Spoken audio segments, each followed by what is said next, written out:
మీ బిడ్డలకు ఇట్లనే చేస్తారా అంటే నేనేమంటున్నా అంటే ఒక రేణుకా టీచర్ అయినా నేను టీచర్గా ఉన్నా ఎవరైనా కానీ ఎక్కడ పని చేసినా మనం ధర్మంగా చేయాలి. 70% 80% ధర్మంగా చేయాలి. అర్థమైందా నాన్న? పెట్టామా సంతకం పెట్టు. అయితే మీ పిల్లల్ని మీరు ఏం పరీక్షించాలంటే నేను ఇలా ప్రోగ్రెస్ కార్డు ఇచ్చిన సమయ బిడ్డ ఈ ప్రోగ్రెస్ కార్డు ఇచ్చిన నేను ఒకటే చెప్తున్నా సమయ బిడ్డ ఏ క్లాస్ 5th క్లాస్ సమయ ఇంటికి వాళ్ళ మామ వచ్చిండు లేతే సమయ బామ్మర్ది వచ్చిండు. వచ్చినప్పుడు సమయ బిడ్డని పిలిచి అదే చదువుకున్నాడు అనుకో సమయ బిడ్డని పిలిచి నాన్న ఇది చదువురా అంటాడు. మేనగోడలు మేనల్లుడు ఏం చదువుతురు ఎట్లా చదువుతురు అనేది ఏముంటుంది కదా చదవమంటారు. అప్పుడు ఆ విద్యార్థి తెలుగు చదవమన్నా చదవాలి, ఇంగ్లీష్ పాఠం చదవమన్నా చదవాలి. ఏ సబ్జెక్ట్ ఉంటే చదవగలిగినప్పుడు ఆ సమయ వాళ్ళ బామ్మర్ది కూడా ఏమన్నా ప్రతిద్దా ఏమనుకుంటున్నాడంటే పర్వాలేదు అమ్మ పర్వాలేదు మంచిగానే చెప్తున్నారు చదువు అనుకుంటారు. మరి అదే అమ్మాయికి ఈ ప్రోగ్రెస్ కార్డులో 90% 80% మార్కులు వచ్చి చదవడం రాకపోతే అప్పుడు సంగతి ఏంటి చెప్పండి. మీరు ఒకటి గమనించాలి, మీ పిల్లల్ని ఖచ్చితంగా ఏం చదువుతున్నారు అనేది ఒక పుస్తకం తీస్తే ఒక వార్తాపత్రిక కానీ ఒక ఉత్తరం వస్తే కానీ ఏదైనా కానీ తెలుగులోనే ఉంటే ఇంగ్లీష్లో ఉంటే చదవగలుగుతున్నారా ప్రయత్నం చేస్తున్నారా ఇది చూడాలండి. ఇది ధర్మమే. నేను మోసపోను నేను ఇలా సర్పంచ్ కూడా రేపు కాకపోవచ్చు రేపు ఇంకా పెద్ద పదవి ఇవ్వచ్చు మీ అందరి ద్వారా రాముడు అల్లా తీసి సంతకంటే పెద్ద పదవి ఇవ్వచ్చు నాకు అర్థమైందా. కానీ మోసపోయేది ఎవరు నరేష్ అంటే తల్లిదండ్రులు మోసపోతారు. ఖచ్చితంగా చెప్తున్నాను నేను, ఖచ్చితంగా మోసం చేసేవాడు ఎక్కడైనా ఉంటాడు, ఏ రంగంలో ఉంటాడు. మోసపోకూడదు. మన పిల్లలు పోనీ ఒకరికి 500 ఇస్తే అంటే అది మోసం పోతామే, మళ్ళీ 500 కానీ 5 లక్షలు సంపాదిస్తాం. కానీ మీ పిల్లల జీవితం అనేది తిరిగి రానిది, ఆ సమయం తిరిగి రానిది.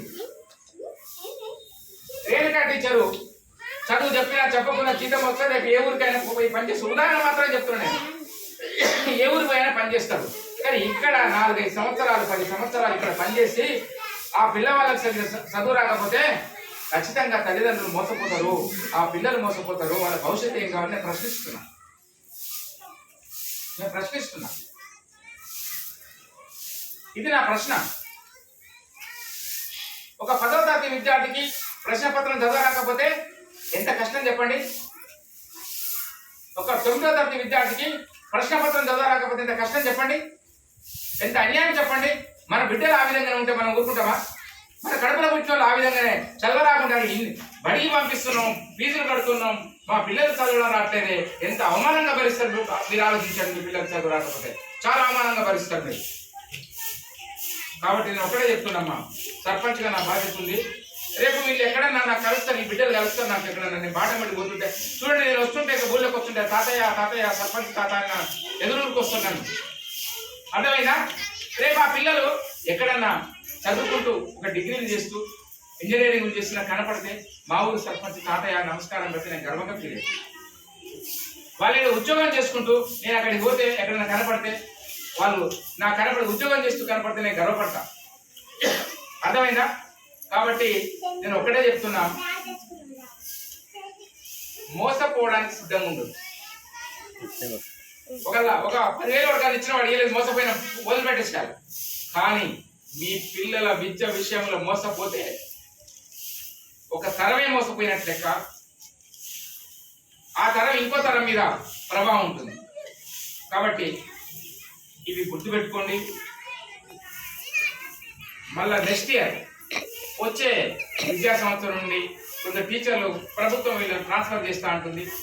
చేయొచ్చు, చేయకపోవచ్చు, మళ్ళీ వస్తే వాళ్ళే రావచ్చు. మళ్ళీ వచ్చే సంవత్సరం అయినా కూడా జూన్లో ఒకటే చెప్తున్నా, మీ పిల్లలు ఈ పుస్తకం తీస్తే చదవగలగాలి. తెలుగు తీసి ఫస్ట్ పాఠం, సెకండ్ పాఠం, థర్డ్ పాఠం చదువునానంటే చదవగలగాలి. అప్పుడే నమ్మండి నేను చదువు నేర్చుతున్నా అని, అప్పుడే నమ్మండి నేను సరిగ్గా చెప్తున్నా అని.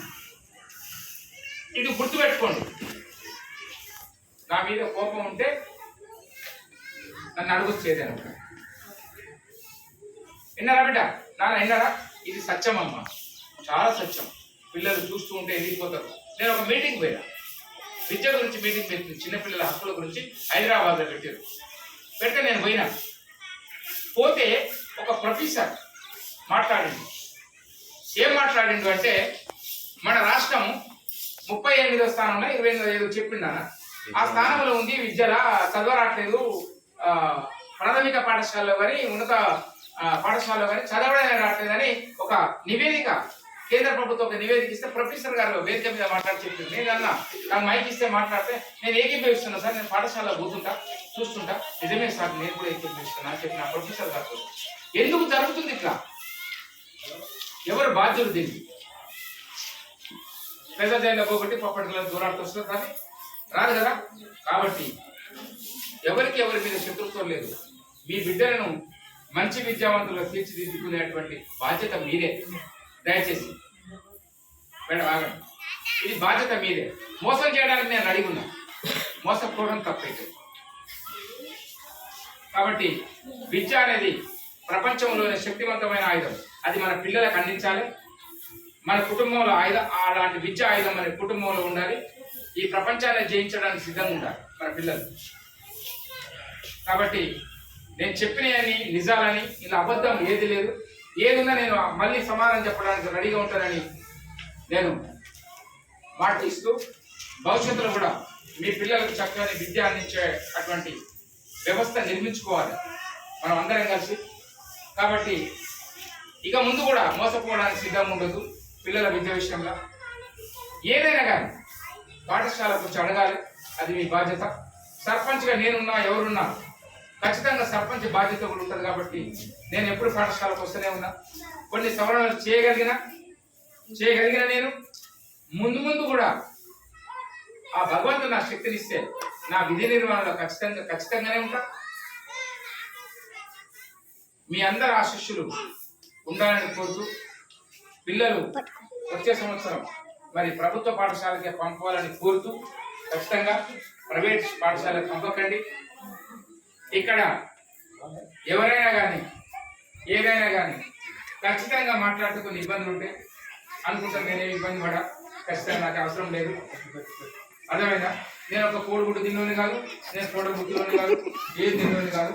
దేవుడి దగ్గర ఆ దేవుడి మీద నమ్మకం నాకు. నేను ఇప్పుడు పక్క రాష్ట్రంలో అక్కడ ఉన్న ముఖ్యమంత్రి గారు ఒక పని చేస్తున్నారు. నేను కోరుతున్నా, అక్కడ గవర్నమెంట్ స్కూల్ చదివే పిల్లలకి అక్కడ ముఖ్యమంత్రి గారు ఆ సంవత్సరానికి 18,000 ఇస్తుంది. నేను ఇక్కడ ముఖ్యమంత్రి గారిని కోరుతున్నా, ఇక్కడ కూడా కేవలం గవర్నమెంట్ పాఠశాల చదివే తల్లిదండ్రులకి ఇలాంటి ఆర్థిక సాయం చేయమని గౌరవ ముఖ్యమంత్రి గారు, గౌరవనీయులు కేసీఆర్ గారిని మీ అందరి ద్వారా విజ్ఞప్తి చేస్తున్నా. కొత్త సంవత్సరంలో కూడా మనం కలవాలి. ఒక విజ్ఞప్తి మళ్ళీ ఇంకోటి ఏంటంటే, పిల్లల్ని ఎక్కడ పంపకండి, ఈతలకి ఇట్లా పంపకండి. ఈతలకు పంపితే ఖచ్చితంగా మీరే వెళ్ళాలి. పిల్లల్ని బండ్ల మీద ఎక్కించి పంపకండి. పిల్లలు అడుగులుగా నడిపించి యాక్సిడెంట్ అయితే అదేవిధమ్మా కొన్ని చర్యలు అంటే పిల్లలకు ప్రమాదం పొంచి ఉంటుంది. కాబట్టి ఆ ప్రమాదాలని మనం కాస్త గమనించి మన పిల్లల సంరక్షణ ఖచ్చితంగా చేసుకోవాలి. కాబట్టి ఇలాంటివన్నీ కూడా మీరు దృష్టిలో ఉంచుకొని వచ్చే సంవత్సరం కూడా ఈ పాఠశాలలో మంచి సంఖ్య పెరగాలని టీచర్లను విజ్ఞప్తి చేస్తున్నా. మరి మళ్ళీ వీళ్ళందరూ కూడా ట్రాన్స్ఫర్స్ లేకపోతే ఇక్కడే పనిచేస్తారు, ట్రాన్స్ఫర్స్ ఉంటే వెళ్ళిపోతారు. ఎవరున్నా కానీ మన పిల్లల్ని మనం విద్యావంతులు తయారు చేసుకోవాలి. మరి ఈ సంవత్సరం మొత్తం 2 సంవత్సరాల కరోనా వచ్చింది. మరి 2 సంవత్సరాల నుంచి మీటింగ్లు జరుపుకునే కదమ్మా, అదే కదా. నన్నైతే పిలుస్తున్నారు, నేను వస్తున్నా, నా విధి నిర్వహణ నేను చేస్తున్నా. ఖచ్చితంగా కోపతాపాలకు తావే లేదు. నా డ్యూటీ నేను చేస్తున్నా, దైవ సాక్షిగా, రాముని సాక్షిగా, అల్లా సాక్షిగా, జీసస్ సాక్షిగా. అర్థమైందా? కాబట్టి ఈ డ్యూటీని ఇలానే చేస్తాను. ప్రజలు నన్ను దీవించినన్ని రోజులు ఇలానే జీతగా లెక్క పనిచేస్తారని మీ అందరి ఆశీస్సులు ఉండాలని కోరుకుంటున్నాను.